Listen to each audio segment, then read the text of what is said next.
What's going on, everybody? It's your boy Jay Rich, back to bring you your MLB props for May the 26th. Now, yesterday we had a pretty good day, 2 for 3. Bryce Harper went off with 3 hits. JD Martinez had a great game for Boston, but Raphael Devers continued his struggles against Lucas Giolito, and Lucas Giolito played a fantastic game. Oh my goodness, the amount of times he had runners on base. He walked over 4 players, he allowed a ton of hits, but he was able to limit the runs and keep the White Sox in the game until ultimately Jake Burger hit a 3-run home run to give the White Sox the lead, and they did not relinquish it after that. Let's get into the props for today. We got a slightly shorter slate. We do have the Cubs and Reds. I'm not going to be talking about that game, while Ian Happ does have an okay matchup today against Hunter Green. Hunter Green, Mr. Fire and Ice, started off the year just allowing a ton of home runs, but now he's kind of figured it out, right? Played pretty well against Toronto in his last start. But let's get into the props for today. It'll be more of the same, but a few guys did pop in the model who I wasn't expecting initially, so let's dive into it right now. So, as you can see here, at the top of the list, no surprise, Paul Goldschmidt. I've been talking about him almost every day. He is just smashing props over and over and over consecutively. As you can see, up against Eric Lauer today. Matchup is fine. Lauer's a pretty good pitcher, but again, with as hot as he is a guy that you want to be putting in your lineups potentially, and I'm going to be playing Paul Goldschmidt for sure. He's a guy that just, again, smashing doubles, hitting the ball really well, seeing the ball well, playing at a phenomenal level, really carrying that Cardinals offense. Well, frankly, Nolan Arenado has been struggling. So again, Paul Goldschmidt smash play against Eric Lauer. Big projection upside here for him. And as well, staying in the flames with JD Martinez. They finally raised his projection up. It was 5.5 yesterday. It's all the way up to 7.5 today.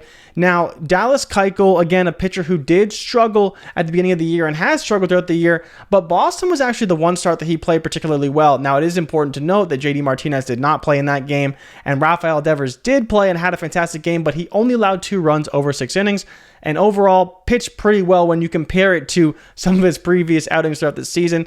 But JD Martinez, like you see, massive edge, a lot of projection upside, a lot of potential upside, and we saw that just yesterday with the game that he had. So for me, I'm going to be playing JD Martinez, and I'm going to be rolling with Bryce Harper again against Kyle Wright. Again, Bryce Harper, another 3-hit game yesterday, playing at a phenomenal level, only 7.5. You know, I've talked about how I do want to try and stay away from some of these guys that are really high projections. You see Devers up at 8.5. I totally understand if you want to stay away from him, but again, 7.5 is doable. You will need some RBIs. You will need some runs. It makes getting there a little bit easier, but we've seen a lot of extra base hits from a lot of these guys, and in particular, JD Martinez hitting in the middle of the order is in a great spot up against Dallas Kykel. And then you look at Tommy Edmond, who I'm probably going to be staying away from, but he does have a modest projection, only at 5.5 on PrizePicks. I've projected for about 10.5. So there is some upside there for Tommy Edmond, but I think I'm going to rely on the sluggers in this one overall.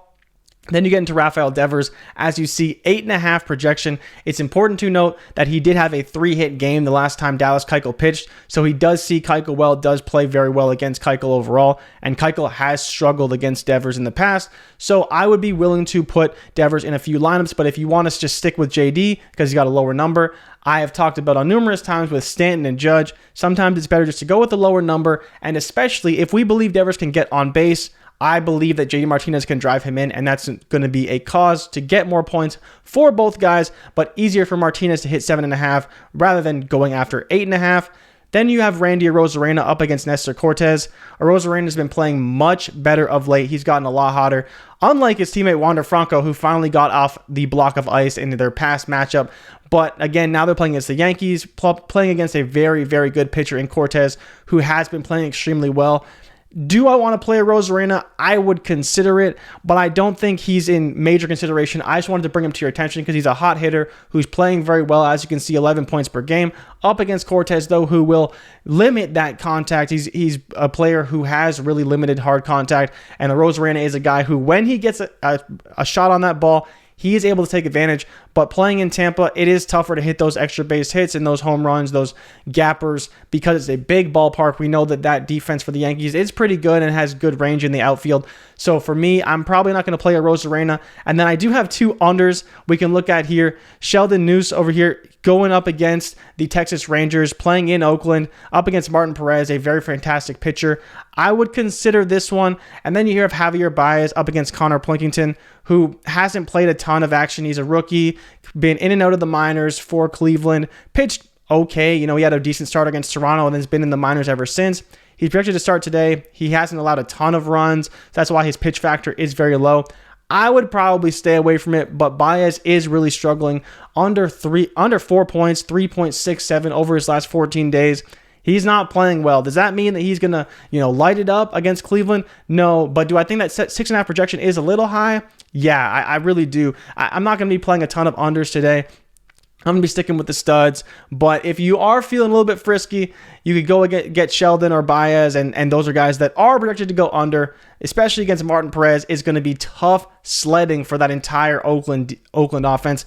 They have been playing poorly, man. Like, you want to talk about an offense that's just struggling, and to no surprise in Oakland, but at the end of the day, like, it's hard to take some of these guys unders because they can go over. Baez, a guy who can hit a gapper, can hit an extra base hit, and then he's basically already there in his first at bat. So it's tough to go unders.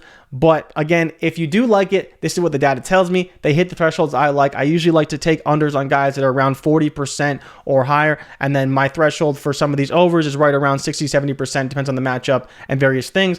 I brought to you guys these 6 players. I'm kind of fading Edmonds, kind of fading a Rosarina. The 4 that I really like, going back to the well from yesterday with JD Martinez, Bryce Harper, and Raphael Devers in good matchups again. And adding on Paul Goldschmidt, who is playing today against the Milwaukee Brewers in St. Louis. So again, these are the guys I'm liking today.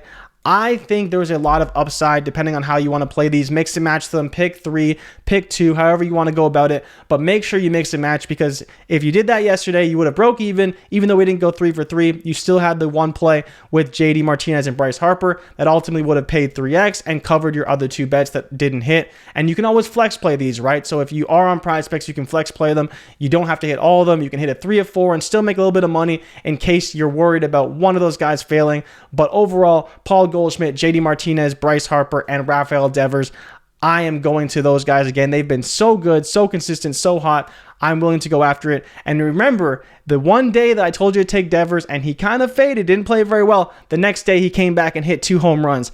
I'm not saying he's hitting 2 home runs today, but I know that Devers is still one of the best hitters in the AL. I don't believe he's leading the AL in hits anymore, but he's got one of the highest batting averages in all of the AL. Dallas Kykel is struggling. Some lefty-on-lefty action there, which isn't great, but I'm always willing to bet on a hot hitter like Raphael Devers. But as you can see from before, Paul Goldschmidt number 1, JD Martinez number 2, Bryce Harper number 3, and Raphael Devers is my number 4 guy. I'm all in on them. Make sure, as always, you drop us a like if you like the content and subscribe to see future videos. If you tail, give them hell, and if we fail, do not bail. I'll be back tomorrow dropping more MLB picks on PrizePicks that you can check out. Thank you guys so much for watching. I'll see you tomorrow.